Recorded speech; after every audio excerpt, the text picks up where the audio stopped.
2026 சட்டமன்ற தேர்தலுக்கு அனைத்து அரசியல் கட்சிகளும் தயாராகி வருகின்றன. இதில் கூடுதல் கவனம் செலுத்தும் கட்சியாக ஆளும் திமுக இருக்கிறது. 2021 ஆண்டு முதல் ஆட்சியில் இருக்கும் திமுக மீண்டும் இரண்டாவது முறையாக ஆட்சி அமைத்தே ஆக வேண்டும் என்ற தீவிர முனைப்பில் காய்களை நகர்த்தி வருகிறது. இதற்கு வலு சேர்க்கும் விதமாக கருத்து கணிப்புகளை நடத்தும் நிறுவனங்களை பணியில் அமர்த்தி இருக்கிறது திமுக.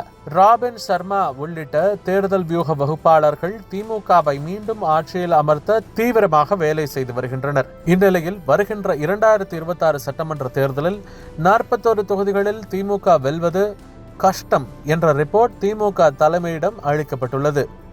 இதுதான் தற்போது திமுக தலைமையை அதிர்ச்சிக்கு உள்ளாக்கியுள்ளது. வலிமையாக கூட்டணியை வைத்து மீண்டும் வெற்றி பெற்றுவிடலாம் என்ற நினைப்பில் இருந்த முதலமைச்சர் ஸ்டாலினுக்கு புது நெருக்கடி உருவாகி இருப்பதாகவே அரசியல் விமர்சகர்கள் கருதுகிறார்கள். குறிப்பாக அந்த 41 தொகுதிகளில் டி நகர், அந்தியூர், உத்திரமேரூர், ராசிபுரம், வாணியம்பாடி, செய்யூர், மயிலம் உள்ளிட்ட தொகுதிகள் இருக்கின்றன. திமுக தன்னுடைய கோட்டை என நினைத்து வரும் தலைநகர் சென்னையிலேயே அதிர்ச்சி காத்திருக்கிறதா என்ற கேள்வியும் இதன் மூலம் எழுந்திருக்கிறது. இந்த 41 தொகுதியிலும் கடந்த 2021 சட்டமன்ற தேர்தலில் 150 முதல் 5000 வாக்குகள் வித்தியாசத்தில் தான் திமுக வெற்றி பெற்றது. குறிப்பாக 150க்கும் குறைவான வாக்குகள் வித்தியாசத்தில் தான் டி நகரில் தனது வெற்றியை தவறவிட்டார் அதிமுகவின் சத்யா. இருப்பினும் தற்போது திமுகவை அச்சம் கொள்ள வைக்கும் இன்னொரு விஷயம் கூட்டணி. குறிப்பாக அதிமுக பாஜக கூட்டணி என்பது திமுகவிற்கே சற்றே அச்சத்தை ஏற்படுத்தும் கூட்டணியாக தற்போது மாறியுள்ளது. டி நகர், பல்லாவரம், வேளச்சேரி, மயிலாப்பூர் உள்ளிட்ட தொகுதிகளில் 2021 ஆண்டு சட்டமன்ற தேர்தலை ஒப்பிடும்போது தற்போது பாஜக வலுவான இடத்திற்கு முன்னேறியுள்ளது. மேலும் வடசென்னை மற்றும் மத்திய சென்னையில் இருக்கும் கணிசமான தொகுதிகளில் அதிமுக முன்பை காட்டிலும் வலுவாக மாறி இருக்கிறது. வடசென்னையில் குறிப்பிட்ட தொகுதிகளில் ஆம்ஸ்ட்ராங் கொலையின் தாக்கம் இருக்கும் என்றும் நம்பப்படுகிறது.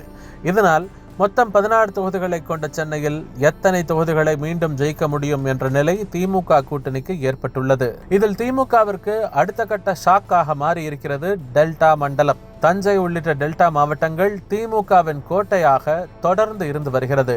சென்ற 2021 சட்டமன்ற தேர்தலில் நன்னிலம், ஒரத்தநாடு, வேதாரண்யம் உள்ளிட்ட 3 தொகுதிகளில் மட்டும்தான் அதிமுக கூட்டணி வெற்றி பெற்றது. அதிமுக சார்பில் வெற்றி பெற்ற காமராஜ், வைத்தியலிங்கம், OS மணியன் உள்ளிட்ட மூவருமே முன்னாள் அமைச்சர்கள்தான். அதை தாண்டி யாருமே வெற்றி பெறவில்லை. ஆனால் இந்த முறை நெல் கொள்முதல் விவகாரத்தில் திமுக கோட்டை விட்டுள்ளதாகவே பரவலான கருத்து நிலவுகிறது. குறித்த நேரத்தில் நெல் கொள்முதல் நடக்காததால் கடுமையான நிதி சிக்கலுக்கு தமிழக விவசாயிகள் உள்ளாகியுள்ளனர். தண்ணீர் பிரச்சனை இல்லாததால் குறுவை சாகுபடியை ஜோராக செய்த விவசாயிகள் தங்களது பயிர்களுக்கு நல்ல லாபம் கிடைக்கும் என்ற எதிர்பார்ப்பில் இருந்தனர். ஆனால் தற்போது போட்ட மூலதனமே மீண்டும் கிடைக்குமா என்ற கவலை விவசாயிகளுக்கு ஏற்பட்டுள்ளது. இதனிடையே எதிர்க்கட்சி தலைவர் எடப்பாடி பழனிசாமி நேரடியாக களத்திற்கு சென்று விவசாயிகளுக்கு ஆதரவு தெரிவித்துள்ளார். அவர் ஆறுதல் கேட்பு என்பதும் பிரச்சனையை வெளியுலகத்துக்கு அவர் கொண்டு வந்த விதமும் நடுநிலையாளர்களாலேயே பாராட்டப்பட்டது.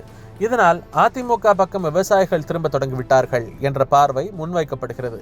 இதுவும் தற்போது திமுகவிற்கு பெரும் தலைவலியாக மாறியிருக்கிறது.